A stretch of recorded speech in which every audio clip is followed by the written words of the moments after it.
Halo semua, selamat datang di mainan pulang kerja.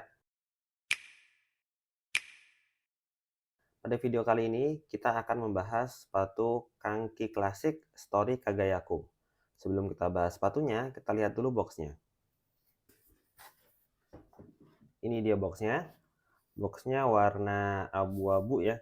Mungkin nggak tahu di kamera mungkin kelihatan hitam kali, tapi aslinya warna abu-abu. Terus di bagian atasnya ini ada logo Kanki yang besar ya, warna merah.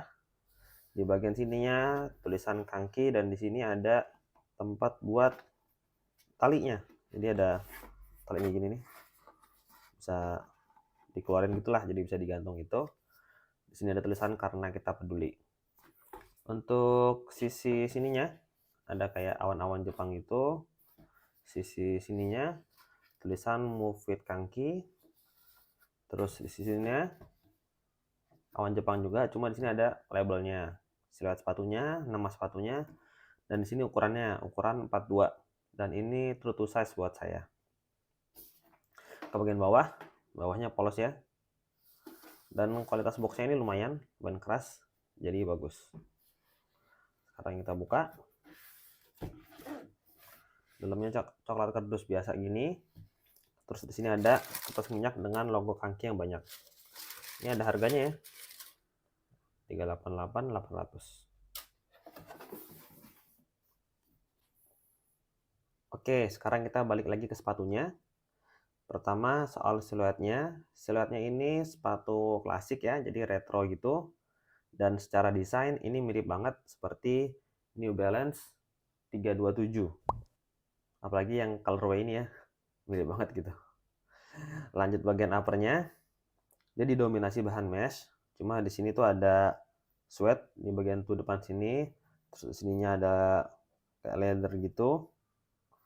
Terus di sini ada tulisan K yang besar ya, dari leather gini warna hitam. Dan di bagian belakangnya dia ada sweatnya. Terus ada kayak plastik gini ya, jadi ada aksennya gitu. Dan ngomongin soal bagian belakang, ini dia pencet-pencet lumayan keras bagian bawahnya, jadi bagus buat kestabilan. Terus di bagian paling belakang sini kayak pull tab ya, tapi kayaknya nggak berfungsi jadi pull tab karena kita nggak bisa narik-narik gitu, lubangnya juga kecil banget. Dan ada logo Kankinya. Sisi dalamnya sama dengan sisi luar, tapi nggak ada huruf K-nya. Lalu lubang tali sepatunya, dia pakai bahan sweat. Dan untuk talinya, dia pakai model yang pipih. Dan ini secara panjang juga pas ya. Jadi nggak terlalu panjang, nggak terlalu juga kependekan. Ini di lubang bagian atas ini ada kayak plastik gitu ya.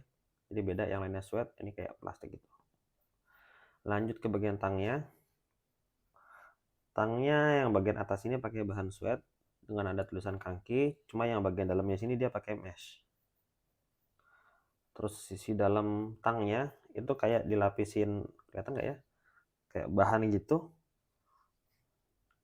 Jadi lebih lembut sisi dalamnya. Lanjut ke lining collarnya. Lining ini pakai bahan mesh. Dia lumayan berpadding, baik itu sisi samping atau sisi belakangnya. Cuma paddingnya ya biasa aja, bukan yang banyak banget, tapi bukan juga yang sedikit. Lanjut ke bagian insole-nya. Insole bisa dibuka ya. Bisa. Ini dia insole-nya. Ada logo Kanki dan tulisan Kanki. Bawahnya orange. Warnanya ini kayak warna abu-abu gitu ya, jadi nggak putih banget. Dan dipencet-pencet lumayan empuk, terutama bagian tengah ke belakangnya. A few moments later. Oke, sekarang kita lanjut ke midsole-nya. Midsole-nya ini pakai bahan yang kayak terabus gitu ya, kayak styrofoam gitu tampilannya. Dan karena ini dipakai di Kanki, saya jadi ingat dengan Kanki Story Honjo. Ya mirip banget dengan yang dipakai di Kanki Story Honjo. Jadi kayak ya mirip ultraboost gitu. Dan di sini dia dikasih aksen-aksen ya, jadi nggak polos aja. Cuma yang menarik dari midsole-nya ini, mungkin dilihat dari atas, dia itu lebih lebar ya, agak lebih lebar dari uppernya. Jadi dia bagus buat kestabilan, nggak gampang terlalu rolling ke kanan atau ke kiri karena ketahan midsole-nya yang lebih lebar. Lanjut ke bagian outsole-nya. Outsole-nya hampir seluruhnya di cover sama rubber, kecuali beberapa titik ini doang. Sisanya di cover semua, dan bahkan outsole-nya itu sampai belakang-belakang sini.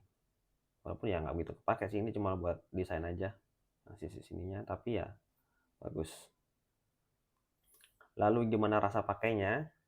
Rasa pakainya sepatu ini nyaman, dan menurut saya ini lebih nyaman daripada Kangki Story Honjo ya. Saya pernah bikin videonya juga.